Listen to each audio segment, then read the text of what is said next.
ก็ได้ยินข่าวๆเขาว่ามีโจรขึ้นเฮือนสาวซิวสาวแม่นบ่น้องแม่นอ๋อประมาณจักคนน้องโจรขึ้นเฮือน1 คน1 คน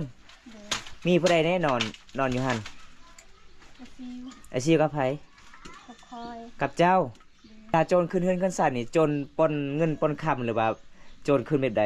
น้องก็บ่ฮู้บ่ฮู้คือกันบ่แม่นโอ้ประมาณจักโมงน้อง3 โมง 3 โมงดึกโอ้เป็นโจรในหมู่บ้านใดหมู่บ้านคอยเอาแล้วพี่น้องเอ้ยเพราะว่าน้องนอนก็คือมีแต่ผู้หญิงบ่มีผู้ชายมานอนนำก็เลยมีโจรขึ้นบ้าน3 โมงตอนดึกๆนี่ล่ะพี่น้องลุกแล้วก็เห็นโจรนั่งอยู่กลางเลยบ่แม่นโอ้เข้าห้องเลยเข้าห้องเลยโอ้น่าจะว่าโจรขึ้นบ้านชาวซีไปทางไหนทางนี้นี่บ่นี่ทางนี้โอ้นี่ล่ะพี่น้องเฮือนหลังนี้ล่ะพี่น้องเอ้ยโจรขึ้นบ้านบำตามุงให้ก็คือแอมให้สังกะสีเด้อทุกคนหลักไข่บำตามุงอันนี้เด้อตะกี้ก็บ่มีหยังเลยคันโจรขึ้นเฮือนก็บ่ได้ยินเด้อทุกคนน้องก็ได้ยินเสียงสังกะสีเวลาโจรย่างตึงน้องก็เลยลุกประมาณ3 โมงพี่น้องเอ้ย จะแก้วเด้อจาแก้วเด้อก็คือกินขนมบ่าวไปว่าจังใดภาษาบ้านเจ้าปลัวพะรั่วจาแก้วเด้อพะรั่วกินขนมเด้อผู้บ่าวเพิ่นว่า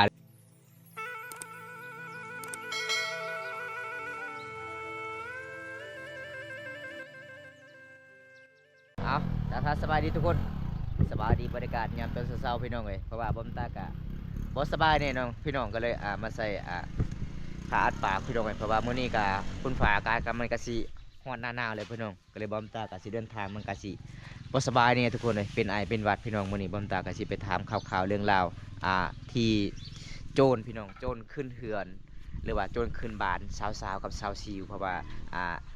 มี2 สาวนอนอยู่หันทุกคนเป็น2ไอ้น้องเป็นลูกกำพร้ากำพร้อยสาวไปก็เป็นหมู่คู่ก็เลยสาวไปก็ไปนอนจุดนั้นแล้วก็มีโจรขึ้นเฮือนขึ้นศาลสิมาปล้นอีหยังบ่มตาก็บ่ฮู้เลยทุกคนหลังจากที่บ่มตามาเฮ็ดเฮือนให้น้องหลังจากนั้นก็ประมาณ 3-4 มื้อก็มีโจรขึ้นเฮือนเลยทุกคนเลยเขาเจ้าเอามีดมาจี้น้อง2 คนจะได้บ่มตาก็สิไปถามแล้วเรื่องข่าวน้องสาวไปมื้อนี้ได้พ่อที่สาวไปเพราะว่าสาวซิวกับสาวๆคือเขาเจ้าก็ออกเกี่ยวข้าวให้แล้วพี่น้องไปเฮ็ดงานหรือว่าไปรับจ้างทุกคนเอาจะได้ก็ไปติดตามชมกันละอันนี้ก็จะเป็นบ้านของสาวไปทุกคนสาวสวยบ้านป่าหมู่บ้านนี่พี่น้องโอ้สาวงามเธอสบายดีโดยสบายดีโดนเลยเนาะบริเห็นหน้ากันเนาะโดนแล้ว เกือบเป็นเดือนเลยเดือนทุกคนเลยตามสิ้นบ่โดยตามอ๋อสาวซี่ก็สาวไปใส่มือนี่ไปเกี่ยวหน้าเกี่ยวข้าวห ไป น้า ไปเกี่ยวเขาวหน้าอ๋อมีที่เจ้าอยู่เฮือนเนาะอยู่เฮือนแล้วก็ตามสิ้นเจ้าเผาเฮือนบ่โดยอ๋อเขาได้ยินข่าวเขาว่ามีโจรขึ้นเฮือนสาวซิวสาวแม่นบ่น้องแม่นอ๋อประมาณจักคนน้องโจรขึ้นเฮือน1 คน 1 คนโดยมีผู้ใดแน่นอนอยู่หั่นอาซิวอาชีพกับไผกับคอยกับเจ้าโดยโอ้คอยได้ยินสาวหมู่บ้านว่าหลังจากนั้นก็มีโจรจี้ใส่มีดเนาะแม่นบ่แม่นโอ้ถึกมือผู้ใดถึกมือซิวถึกมืออาซิวเจ็บหนักบ่เจ็บหนักโอ้ยทุกคนเลยเวลาโจรขึ้นเฮือนขึ้นศาลนี่โจรปล้นเงินปล้นคำหรือว่าโจรขึ้นแบบใดหรือว่าอยากคำคุณน้องน้องก็บ่ฮู้บ่ฮู้คือกันบ่แม่นโอ้ประมาณจักโมงน้อง3 โมง3 โมงดึกโอ้เป็นโจรในหมู่บ้านใดหมู่บ้านคอยเอาแล้วพี่น้องเอ้ยโอ้หลังจากนั้นก็คือน้องโฮโตเนาะโฮโตว่าโจรขึ้นเฮือนขึ้นศาลน้องก็เลยลุกบ่ลูกลุกบัดนี้แล้วก็เห็นโจรเลย โจรนั่งแบบใดโจรน่ะโจรนั่งอยู่กลางเลยโจรน่ะแม่นโอ้พี่น้องเอ้ยอันตรายเลยพี่น้องหลังจากที่บนตาไปเยี่ยมพยายามน้องๆตอนนั้นก็มีผู้ใหญ่ใจดีจากฝั่งไทยช่วยน้องๆซื้อเกลือซื้อสบู่ล่ะพี่น้องเวทนั่นก็คือมีโจรขึ้นเฮือนขึ้นศาลเนาะแม่นน่าจะแม่นโจรว่าน้องๆมีเงินมีคำเด้ ปกติน้องก็บ่มีเงินเนาะโดยบ่โอ้มียพี่น้องสงสารน้องหลายเด้อทุกคนเงินคำซ้ำแก้วก็บ่มีโจรก็สิมาปล้นอีกแสดงว่าเพื่อนที่บ่าวตาเฮ็ดซอยน้องๆตอนนั้นก็คือน้องก็บ่ได้นอนเลยบ่นอนนอนหรือบ่ อ๋อคิดว่าบ่ได้นอนเลยยานโจรอีกขึ้นเฮือนขึ้นศาลอีกยังนอนคือเก่าเนาะอ๋อแต่เพราะว่าบ่ตาก็ได้ยินสาวหมู่บ้านเว้าว่าบ่ตาเจ้าคือบ่ได้ไปเยี่ยมไปยามสาวไปสาวชิวสาวมีโจรขึ้นเฮือนขึ้นศาลโจรสิอีปนยังก็บ่ฮู้แต่มีโจรเอามีดมาแทงสาวซิวเนาะ แม่น โอ้ทุกคนโคตรอันตรายเลยน้องสิมีหยังทุกคนนี่ลูกกำพร้านี่ขาดพ่อขาดแม่กลับเป็นน่าสงสารโจรอีกสิมาเฮ็ดแบบนั้นทุกคนสาวซิ่วกลับมาแต่ให้นี่ประมาณจังโมงน้องเตนา บ่ฮู้ ประมาณ5-6โมงเนาะ แม่น อืมนี่ล่ะพี่น้องวิถีชีวิตสาวลาวทุกคนคันอยู่เฮือนอยู่ซ่านก็คือน้องๆก็สิมาตำซิมแบบนี้เลยเห็นบ่ใกล้สิสุดแล้วพี่น้องประมาณอีกยังตกเป็นเดือนหนึ่งเลยมันสิสุดพี่น้องเอ้ยเพื่อจะได้สินนุ่งก็บ่แม่นเรื่องง่ายๆโจรอีกสิมาปล้นยันโจรสิปล้นใจเจ้าบ่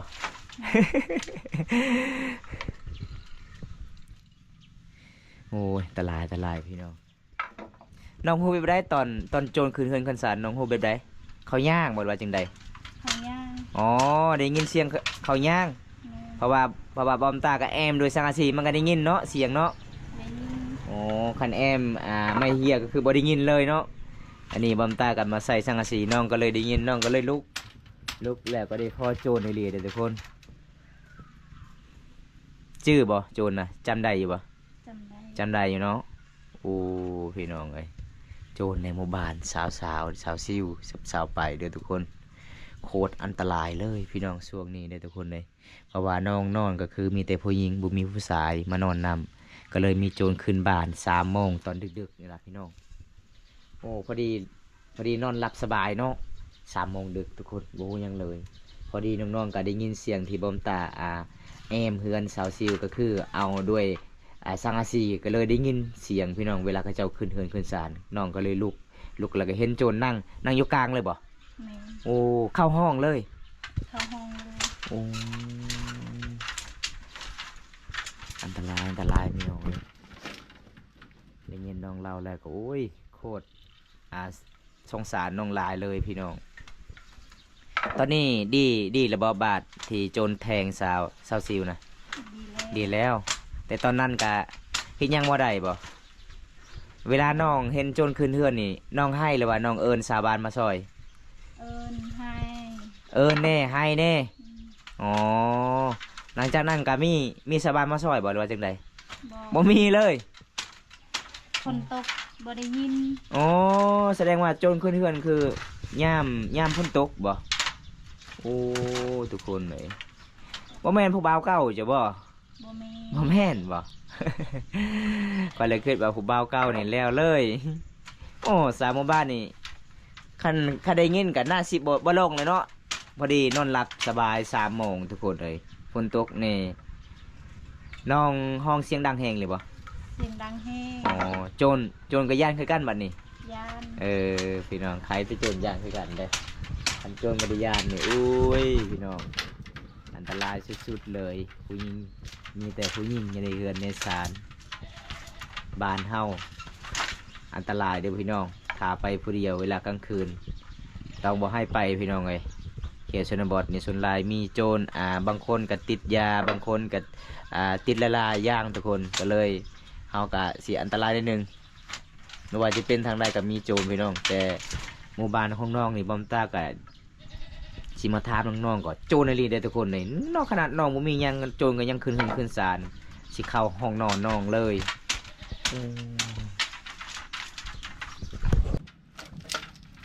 สาวเสียกับสาวตำเป็นคือกันบ่สิ่งนี้บ่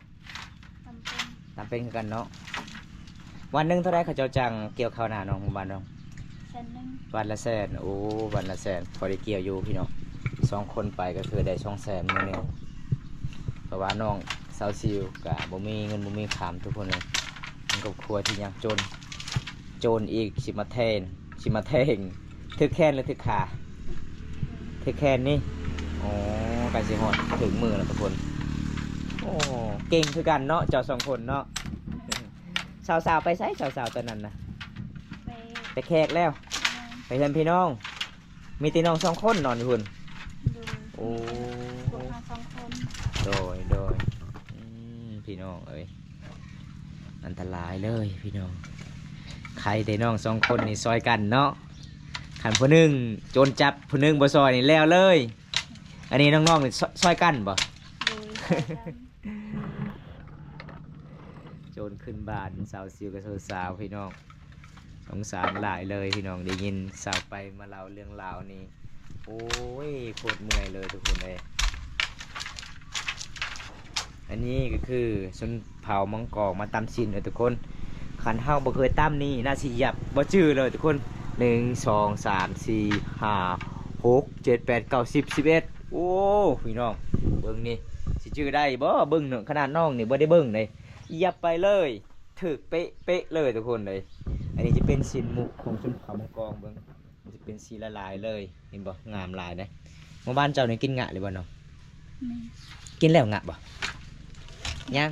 ย่าง อ๋อ ประมาณเดือนหนึงแหละ เดือนหนึงโอ้หมู่บ้านตะยองหมู่บ้านนี่กินแล้ว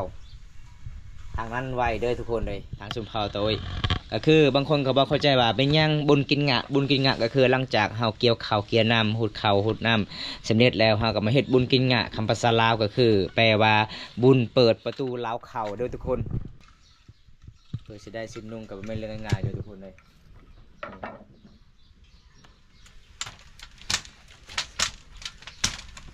สาวไปคนงามเป็นยังไงไอ้มาเมื่อนี้ยังโสดอยู่บ่ มันโสด ยังโสดไอ้หลีบ่ ลี จักเปอร์เซ็นต์โสดมื่อนี้นะไอ้มามื่อนี้ ลอย ลอยคือเก้า แม่ บ่มีคุณคุยหรือว่าจังใดหรือว่าจะบ่มักเขา บ่มีคนคุย บ่มีคุณคุยเลยเป็นหยังเว้าจะว่าบ่มีคุณคุยผู้สาวงามปานนี้ยังบ่มีคุณคุย ผู้สาวบ่งาม ผู้สาวบ่งาม แม่ ปกติกลางคืนนี่บ่มีผู้บ่าวบ่มาเล่นน้องบ่ บ่มี บ่มีเลย มีแต่นอนกอดหมอนอย่างเดียว แม่ ไก่สีฮอดหน้าหนาวเด้อทุกคนน้องว่ายังโสดคือเก่าบ่มีคุณคุย เพราะว่าน้องขี้ร้ายน้องว่าวทุกคน แต่บำตาเห็นน้องนี่นะหักหลายทุกคนงามแบบธรรมศาสตร์เลยพี่น้อง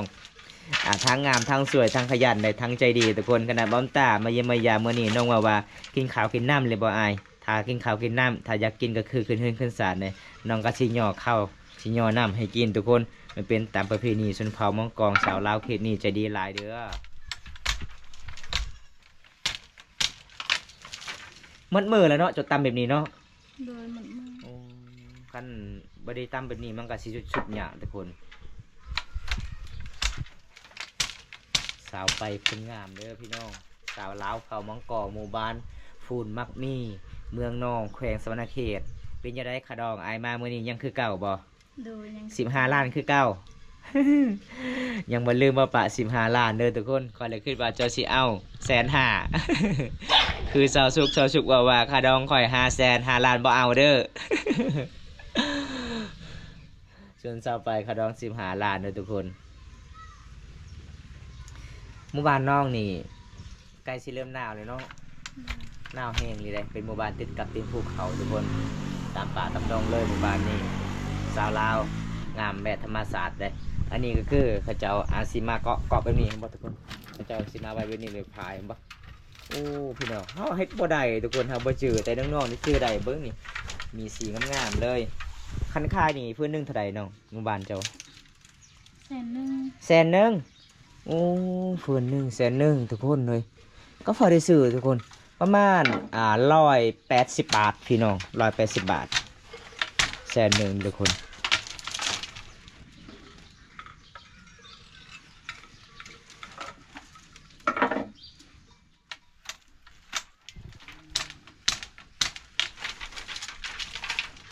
เจ้ากินข้าวกับยังมื้อนี้คืองามแท้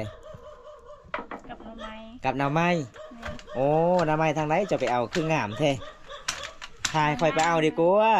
ขี้ลาย หน่อไม้เจ้าคันเจ้ากินนี่งามข่อยจะกินนำเด้อมื้อหน้าพาค่อยไปเอาได้บ่ ได้ ผู้สาวงามย้อนกินหน่อไม้เด้อทุกคนสาวลาวหมู่บ้านนี่มีแต่คนน่าฮักน่าเพลงกันทุกคนเลยงามไปธรรมศาสตร์เด้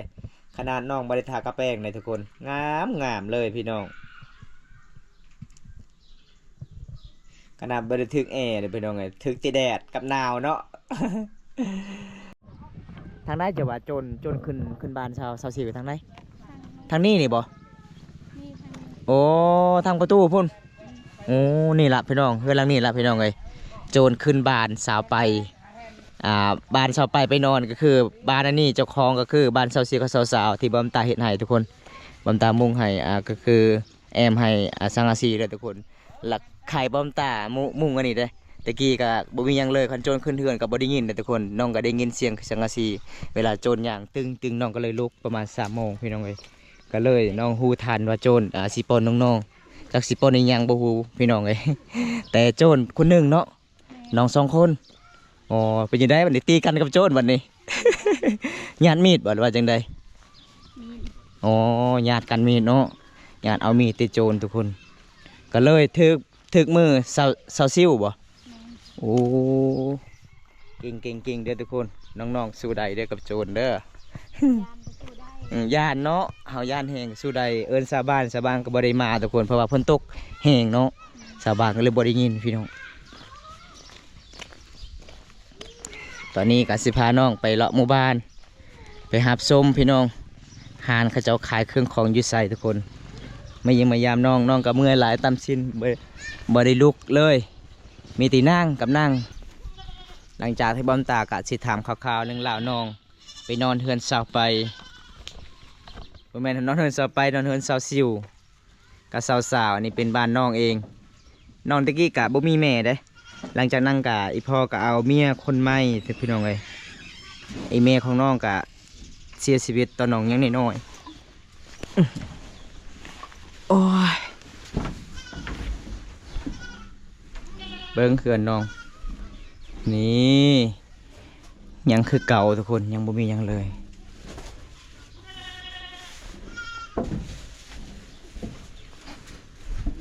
เวลาแขกมาเยี่ยมมายามต้องปูสาดเนาะโอ้สาวลาวใจดีเด้อทุกคนต้องแบบนี้สาวลาวน่าฮักเขาว่าน่าฮักหลายแขกมาเยี่ยมมายามเอาสาดมาปูแล้วก็มาเล่นมาแอนทุกคนสุดยอดเด้อทุกคนสาวลาวเขตนี้เป็นยังเจ้าส่งหาข่อยเมื่อคืนนี้เจ้าคือส่งให้เป็นยัง บ่มีแน่น บ่มีแนท เลย บ่มีแนทก็เลยอยากให้อ๋อปกติคันมีแนทก็คือคันบ่มีคนมาเล่นแม่แอนก็คือก็นอนเบิ่งแต่โทรศัพท์เนาะอันนี้บ่มีเลยเฉพาะเจ้าให้คืนนี้ โอ้ยน้องบ่มีแนทก็ให้ทุกคนแต่บ่มีเงินจักซื้อแนทบ่มีเงินจักซื้อบัตรเติมเงินน้องก็เลยให้เพราะว่าหลังจากมีโจรปล้นเนาะบ่มีเงินมีคำเนาะเฮาเนาะโจรก็มาปล้นอีกพี่น้องเอ้ยก็สงสารน้องๆหลายเลยเปิดเลยแม่น้องแกเมื่อยก่อนกายสิฮอดหน้าหนาวกินแล้วเจ็บท้องเด้ สงสารน้องตามสินพี่น้องก็เลยซื้อให้น้องก่อน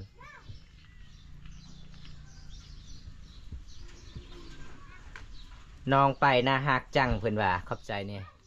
ขอบใจเด้อ เข้าใจเด้อบาบันตาเจ้าคนที่ในเมืองนองแขวงสวรรณเขตได้เมืองนองแขวงสวรรณเขตกินขนมเจ้าเอิญเบิ้งFC ปอภาษาเจ้าว่าจังใด จะแก้วเด้อ จาแก้วเด้อก็คือกินขนมอ๋อ